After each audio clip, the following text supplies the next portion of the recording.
خطبہ نمبر 2۔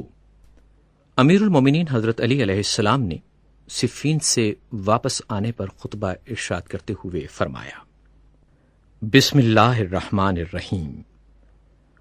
نعمت خداوندی کی تکمیل کرتا ہوا اور عزت الہی کو تسلیم کرتا ہوا اور اس کی معیشت سے دامن کشاں ہوتا ہوا میں خدا کا سپاس و شکر ادا کرتا ہوں۔ احتیاج اور ضرورت کے سلسلے میں اسی سے کمک کا طالب ہوں کہ وہ کفایت کرے۔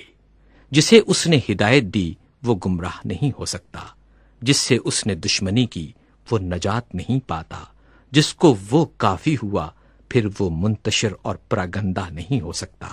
بلا شبہ شکر کا پلہ سب سے گراں ہے اور سب سے اچھا سرمایہ ہے جو جمع کیا گیا، اور میں شہادت دیتا ہوں کہ خدا کے سوا دوسرا کوئی معبود نہیں، وہ ایک ہے اور اس کا کوئی شریک و ہمتا نہیں۔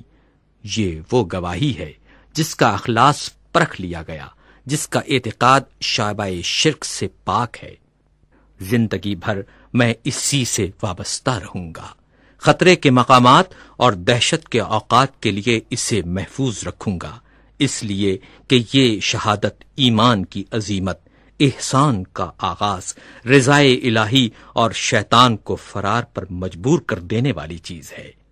نیز میں گواہی دیتا ہوں کہ محمد صلی اللہ علیہ وآلہ وسلم اللہ کے بندے اور اس کے رسول تھے، جنہیں خدائے بزرگ و برتر نے دین مشہور اسلام، علم معصور، کتاب مستور، نور ساطع، ضیاء العم اور حکم محکم کے ساتھ بھیجا تاکہ شبہات برطرف ہوں اور کھلے ہوئے واضح اور محکم دلائل سے حجت کی جا سکے۔ آیات قرآن سے تنبیہ امم ماضیہ پر عذاب الہی سے ڈرائے، اس کا مقصد حاصل ہو۔